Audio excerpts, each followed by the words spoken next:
if we all want healthy relationships, I think we do, then it requires a little bit of introspection. It requires a little bit of an ability to look in the mirror, right?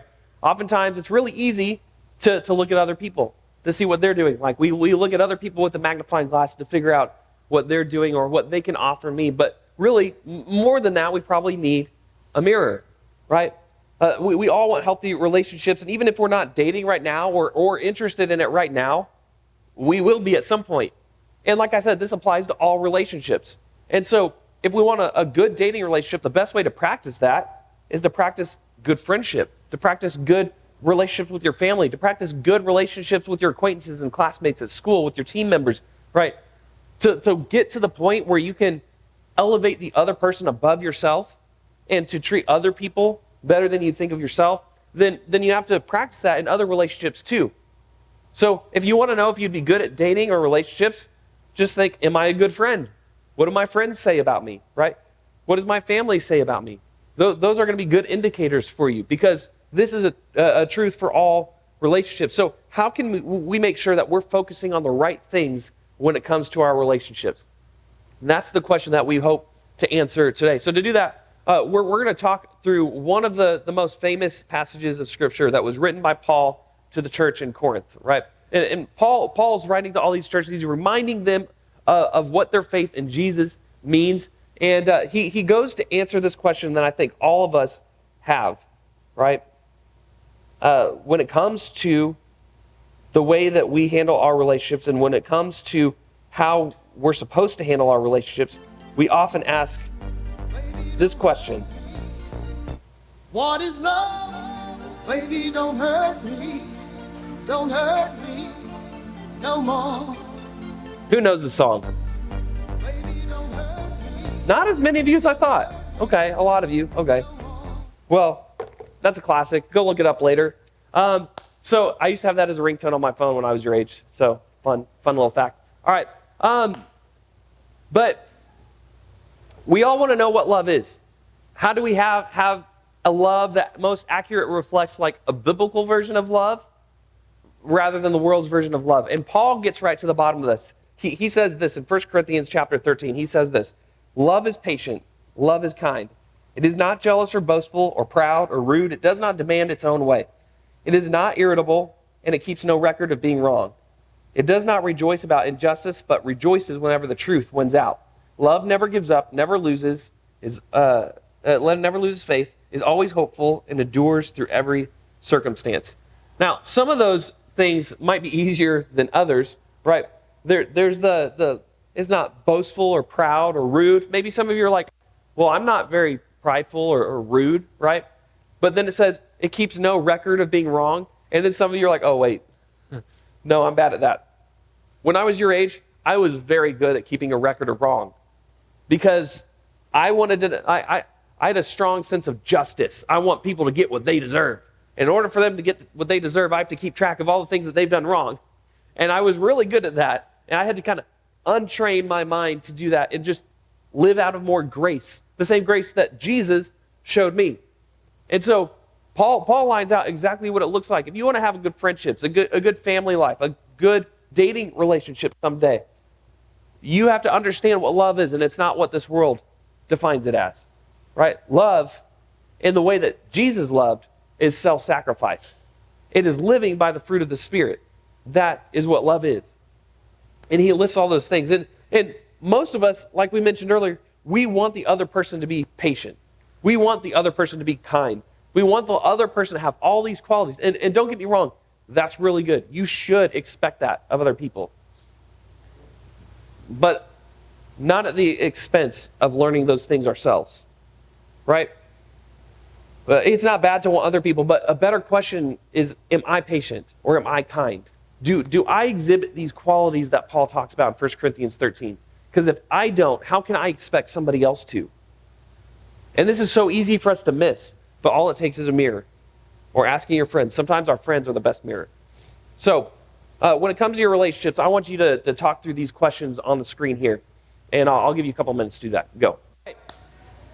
So here's The bottom line I want you guys to walk away with today, okay? The thing I want you to remember the most is that this: God cares more about you demonstrating love before looking for love.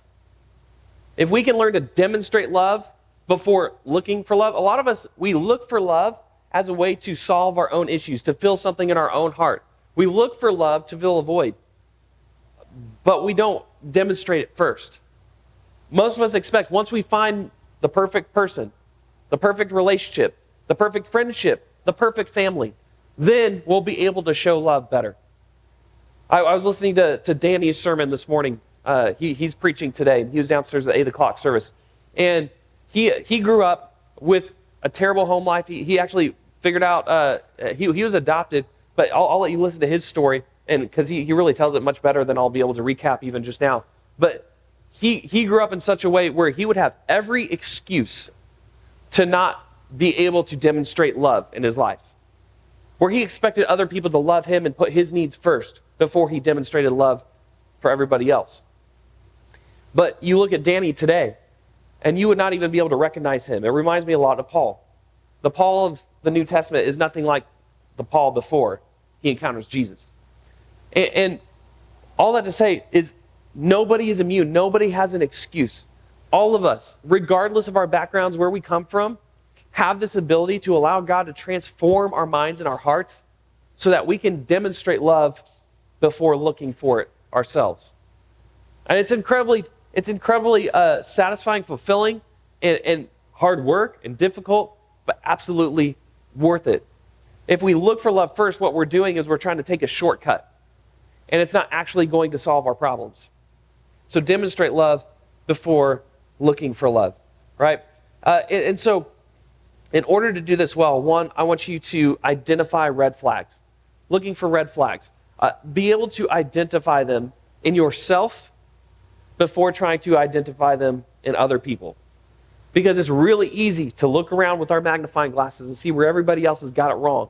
But it's much more difficult, again, to look into the mirror and realize, okay, where do I actually need to change? Where is it that I need to adjust my course, to change my path, to renew my mind in order to better live out the definition of love as Paul describes in 1 Corinthians 13? What are my own red flags?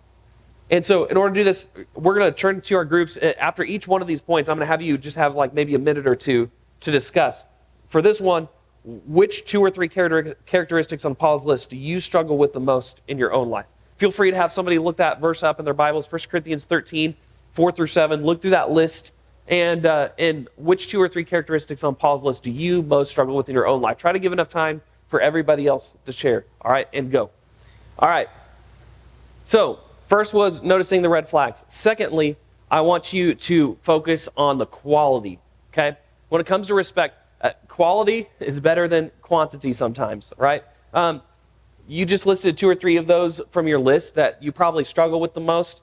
All right, and if we try to fix everything all at once, we're probably not going to do it. I've heard somebody describe it this way. If you try to catch too many rabbits, you'll catch none, right? Rabbits bounce all over the place and they're fast, and if you try to catch them all, you won't catch any because you can't focus on one. But if you focus on one and hunt it down, you might be able to catch that one. So focus on the quality. I want you to think through, of those things that you probably struggle with, what is one of those that you want to develop most in your own life? Which of those characteristics do you want to develop more of in yourself, okay? I'll give you another couple minutes to talk as a group. Go. The last one is when it comes to your relationships, practice what you pick. So you identified some ones you struggled. You want to focus on developing one of them more in yourself. And this week, I want you to think of a practical way that you can take a step towards developing that in your life this week. So, for instance, if you struggle with being rude to people, then practice giving compliments on purpose to those that maybe you're frustrated with. And don't do it in a sarcastic way. Just legitimately try to give them compliments, right? I know sarcasm is a second language for some of you, as it is for me. I love that language. But sometimes we need to be genuine in our compliments to people, right? So if you struggle with that, maybe if you struggle to be patient, then practice being patient with somebody when you notice yourself starting to get on edge or stressed out because someone's not moving fast enough, right? Or maybe if you struggle, if you struggle holding a grudge, try instead of just letting that fester in your own life, try to practice bringing it up with somebody when you have a conflict, right? Just say, hey, this is how it made me feel, right? And I don't want to be mad at you forever, so can we talk about this, right? And that honesty might catch people off guard, but it's a much healthier way to deal with conflict and with something that you're dealing with than it is if you were to just bottle it up and then potentially explode later or be passively rude to that person because of it. So what's one step you can take this week to work on developing that quality that you picked? Go. As we kind of wrap up this whole series, I want you to remember, God cares more about you demonstrating love before looking for love. So focus on that this week. I know we're not always going to get it right, but this week I want you to try to put special effort into focusing on demonstrating love before you look for love in all your relationships, all right?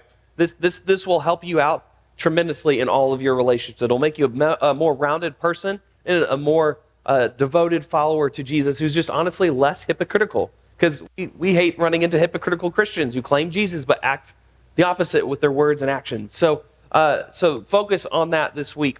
And some of us, we have no idea how much that will actually move the kingdom of God further by just us getting our own selves in check.